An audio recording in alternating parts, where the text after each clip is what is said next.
Hello everyone. Today we are going to discuss on all the sociological thinkers related to structure, functionalism and structuralism for UGC NET examination 2021. In this video, I'll briefly discuss all the books, major works and key concepts related to all these thinkers. So let's start the video. The first sociological thinker of structure, functionalism and structuralism is Bronislaw Malinowski. He is one of the most important thinker for UGC NET and JRF. तो सबसे पहले इनके major books देख लेते हैं क्या क्या है. The first book is The Family Among the Australia, then The Myth in Primitive Psychology, Argonauts of the Western Pacific, crime and custom in savage society, sex and repression in savage society. तो अगर आपको savage society से related कोई questions आते हैं तो पहले आपको चेक करना है ये बुक के बारे में पूछा गया है या फिर सैवेज सोसाइटी एक कॉन्सेप्ट भी है सैवेज, ओके, उसके बारे में. तो सैवेज के बारे में और भी बात करी है क्लॉड लेवी स्ट्रॉस में, जो हम आगे की वीडियो में देखेंगे. लेकिन अगर सैवेज सोसाइटी के ऊपर कोई बुक के ऊपर क्वेश्चन आते हैं तो आपका आंसर हो जाएगा Bronislaw Malinowski, okay. Then scientific theory of culture. This one is the most important book of Bronislaw Malinowski. इस पे बहुत बार क्वेश्चंस रिपीट भी हो चुके हैं. साइंटिफिक थियोरी ऑफ कल्चर, जहाँ पे आपको मैच द लिस्ट देता है बुक एंड ऑथर के, ये वाला बुक बहुत बार पूछा जा चुका है.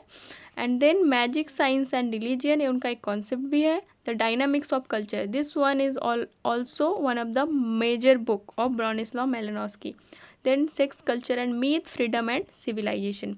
सो नेक्स्ट हम देख लेते हैं उनके मेजर कॉन्सेप्ट्स या फिर की कॉन्सेप्ट्स वर्क्स क्या क्या हैं. पहली बात तो he is the father of social anthropology. उनको सोशल एंथ्रोपोलॉजी का फादर बोला जाता है. And he is founder of functional anthropology. Functionalist anthropology के वो फाउंडर है.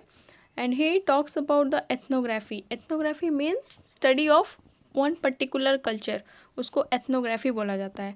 Then he talks about need theory of culture. इसमें उन्होंने 3 टाइप के नीड की बात करी है. Basic need, which is means basic needs are biological psychological needs of society, okay. Then derived needs मतलब के जो कि क्रिएटेड बाय द कल्चर, जिसको कल्चर क्रिएट करती है, जैसे कि इकोनॉमी हो गया, पॉलिटी, सोशल, ये सारे जो नीड्स हैं वो डिराइव्ड नीड्स के अंडर में आएंगे. And then integrative needs are symbolic need, okay. Symbolic need जैसे कि रिलीजियन, मैजिक, कल्चर, लॉ, ये सब कुछ आ जाएगा इंटरग्रेटिव नीड के under, okay. And then he was the follower of participant observation. वो पार्टिसिपेंट ऑब्जर्वेशन के फॉलोअर थे. दे टॉर्बिलैंड आइलैंड पे उन्होंने अपना फील्ड वर्क किया हुआ था और वहाँ से उन्होंने कॉन्सेप्ट दिया था कुलारिंग का, ठीक है. कुलारिंग एक सेरेमनियल एक्सचेंज की बात करते हैं. कुलारिंग ये बहुत इंपॉर्टेंट है, आप इसके बारे में ज़रूर पढ़ के जाएँ. Then he talks about science, religion and magic. वो मैजिक को सैक्रेड बोलते हैं and science as profane, okay. And also he talks about kinship algebra, okay. Then next thinker जो है वो है A.R. Radcliffe Brown. ये भी बहुत ही इंपॉर्टेंट थिंकर है. तो सबसे पहले देख लेते हैं उनके मेजर बुक्स क्या क्या हैं. The first book is the Andaman Islanders, then the mother's brother in South Africa, the natural science of society. This one is one of the most important book of Brown, okay. Then structure and function in primitive society. ये book भी बहुत ही ज़्यादा important है. ये PYQ है, okay. Then African systems of kinship and marriage on joking relationship. Joking relationship is one of the major concept of Radcliffe Brown. Then 3 tribes of Western Australia. Then next देख लेते हैं उनके important works और key concepts क्या क्या हैं. सबसे पहली चीज़ तो वो एक structuralist functionalist थे, ओके. Then he focus on comparative culture. Comparative culture की स्टडी को वो क्या बोलते हैं, एथनोलॉजी. जब हम 2 कल्चर की स्टडी को कंपैरेटिवली करते हैं उसको बोला जाता है एथनोलॉजी, जो कि एथनोग्राफी से अलग है. एथनोग्राफी मतलब सिर्फ पर्टिकुलर एक कल्चर की स्टडी करना, लेकिन एथनोलॉजी मतलब 2 कल्चर को कंपैरेटिवली स्टडी करना, okay. Then he talked about joking relationship, social morphology and social physiology. ये उनके की कॉन्सेप्ट्स हैं, okay. Then eunomia and dysnomia. He says social structure is empirical reality, okay. Social structure को वो बोलते हैं एम्पिरिकल रियलिटी है. और उन्होंने डिस्टिंग्विश कर रखा है सोशल स्ट्रक्चर और सोशल फॉर्म के बीच में. Then come to Talcott Parsons. Okay, Talcott Parsons is very very important and very vast thinker. Okay, इनके ढेर सारे कॉन्सेप्ट्स हैं. तो देखते हैं सबसे पहले इनके इंपॉर्टेंट बुक्स क्या क्या हैं. First one is the structure of social action, the social system. These two are most important book of Talcott Parsons. Okay, then essays in sociological theory, ABPYQE है. Family socialization and interaction process, action theory and human condition towards a general theory of action systems of modern society. ये बहुत ही important books हैं Talcott Parsons के. Okay, then next come to his major works and concept. सबसे पहली चीज़ उन्होंने theory of social action दी है. theory of social action को also he called as general theory all the voluntary theory of social action. जो Max Weber से वो influence होकर ये वाली थियरी उन्होंने दी थी. और मैक्स वेबर जो सोशल एक्शन के बारे में बात करते हैं, टैलकट पार्सन्स ने उन्हीं से आइडिया बोरो करके सोशल एक्शन के टाइप्स बताए हैं. तो सबसे पहले उन्होंने सोशल एक्शन के 2 ओरिएंटेशन बोले हैं. एक है मोटिवेशनल ओरिएंटेशन और एक है वैल्यू ओरिएंटेशन. और मोटिवेशनल ओरिएंटेशन हमेशा माइक्रो होती है, यानी कि इंडिविजुअल के पर्सपेक्टिव से होती है, मतलब खुद की, मेरी अपनी, सब्जेक्टिव होती है. और वैल्यू ओरिएंटेशन जो होती है वो मैक्रो होती है. ओके, और ये सोसाइटी के बारे में सोचती है, कलेक्टिव होती है वैल्यू ओरिएंटेशन. ओके, देन वो मोटिवेशनल ओरिएंटेशन के अंदर 3 चीज़ें आ जाती है. पहली है कॉग्निटिव, कैथेटिक, इवैल्यूटिव. और वैल्यू ओरिएंटेशन के अंदर cognitive, appreciative and moral. Talcott Parsons talks about 3 types of social action. Okay, but Weber जो कि सोशल एक्शन सबसे पहले उन्होंने बात करी है, उन्होंने 4 टाइप्स ऑफ सोशल एक्शन की बात करी है. सो देख लेते हैं कौन कौन से एक्शन की बात करी है पार्सन्स ने. First one is instrumental action, जिसको otherwise this was known as zweck rational. Okay, या फिर रैशनल एक्शन. और एक्सप्रेसिव एक्शन, जिसको बोला जाता है अफेक्टिव एक्शन ऑल्सो. और मोरल एक्शन, मतलब कि traditional plus value rational. Then he talks about pattern variables. So he gave 5 types of pattern variables. और पैटर्न वेरिएबल्स कैसे शुरू होती है, जब वो बोलते हैं जब मोटिवेशनल ओरिएंटेशन और वैल्यू ओरिएंटेशन दोनों में कन्फ्लिक्ट आती है तब अराइज होती है पैटर्न वेरिएबल्स. ओके, इसके अंडर में पहली है ascription versus achievement, then diffuseness versus specificity, affectivity versus affective neutrality, particularism versus universalism, and then collective orientation versus self orientation.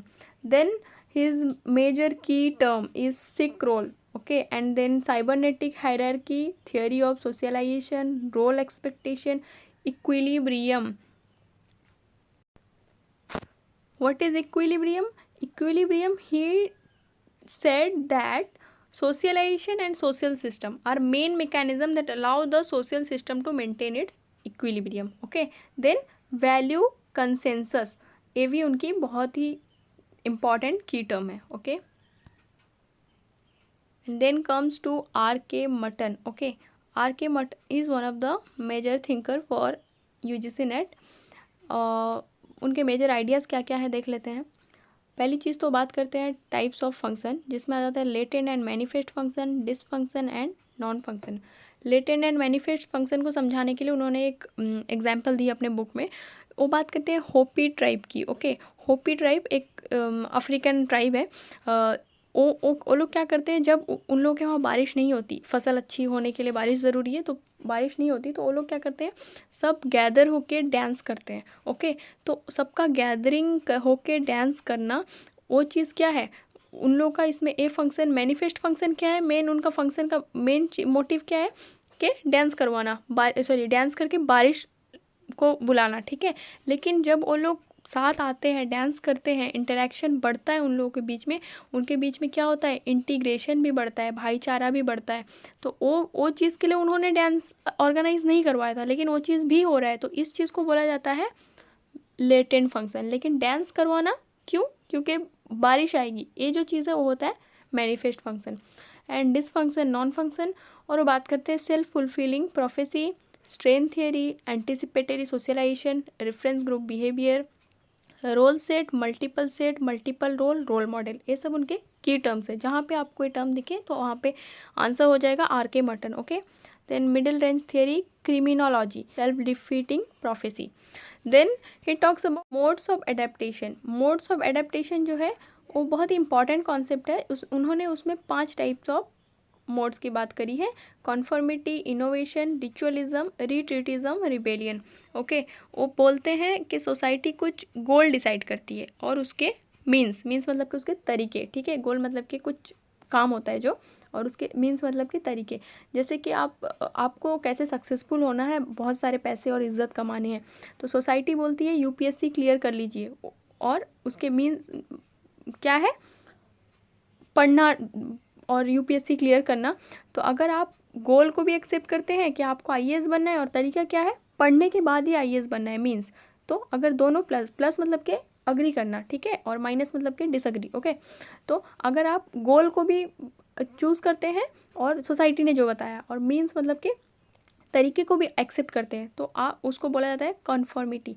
Innovation क्या होता है, आपको गोल तो चाहिए लेकिन आप उसके तरीके को नहीं अपनाते हैं. जैसे कि आपको पैसे कमाने हैं लेकिन आप क्या करते हैं, जो तरीका बताया गया, पढ़ लीजिए, कुछ काम कर लीजिए, लेकिन आप क्या करते हैं, आप पैसे तो कमाना चाहते हैं लेकिन चोरी करके. ठीक है, आप मीन जो बताया गया है तरीका, उसको आप रिजेक्ट कर देते हैं, चोरी करते हैं, तो उसको बोला जाता है इनोवेशन. या फिर जैसे कि कोई साइंटिस्ट हो गया, वो क्या करता है, वो पैसे कमाना है उसका गोल है, लेकिन वो मीन क्या करता है, सोसाइटी ने जो तरीका बताया वो नहीं करके वो कुछ खुद का नया इनोवेट कर देता है. ठीक है, साइंटिस्ट हो गए, क्रिमिनल्स हो गए, वो सब इनोवेशन के अंडर आ जाएंगे.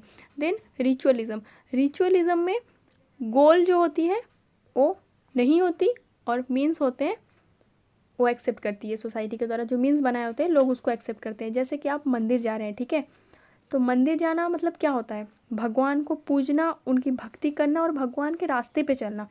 अब भगवान ने बोला है कि चोरी नहीं करना, बेईमानी नहीं करना, किसी का बुरा नहीं सोचना, लेकिन आप वो सब कुछ कर रहे हैं, गोल जो है उसको आपने रिजेक्ट कर दिया है. जो भगवान ने बताया, जो रिलीजन में है उसको फॉलो नहीं कर रहे हैं, लेकिन मीन क्या है, तरीका क्या है भगवान के मंदिर जाने का, सर में दुपट्टा देना, प्रसाद लेना, फूल चढ़ाना, आप वो सब कुछ कर रहे हैं, लेकिन जो मेन गोल क्या है, रिलीजन, कोई भी रिलीजन में ये सब जो गुड डीड्स हैं वो सब करना, लेकिन वो आप वो नहीं कर रहे हैं, लेकिन आप वो तरीका फॉलो कर रहे हैं. ठीक है, इसको बोला जाता है रिचुअलिज्म.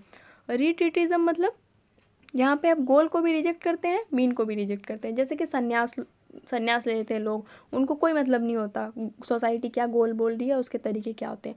रिबेलियन क्या होते हैं, जो गोल को रिजेक्ट करते हैं और मीन को भी रिजेक्ट करते हैं और खुद का गोल क्रिएट करते हैं और खुद का मीन्स क्रिएट करते हैं. ओके, मतलब सोसाइटी ने बोले हैं ऐसे तरीके से पैसे कमाने को, काम करो, मेहनत करो और इसके तरीके ये काम करो तब पैसे आएंगे. लेकिन रिबेलियंस क्या करते हैं, वो क्या करते हैं, वो सब रिजेक्ट कर देते हैं, खुद का तरीका बताते हैं. जैसे कि टेररिस्ट हो गए, खुद का अलग गोल सेट करते हैं कि लोगों को मारना है, ये करना है, और उसके तरीके भी अलग होते हैं. खुद का गोल सेट करते हैं, खुद का मीन सेट करते हैं, उसको बोला जाता है रिबेलियन.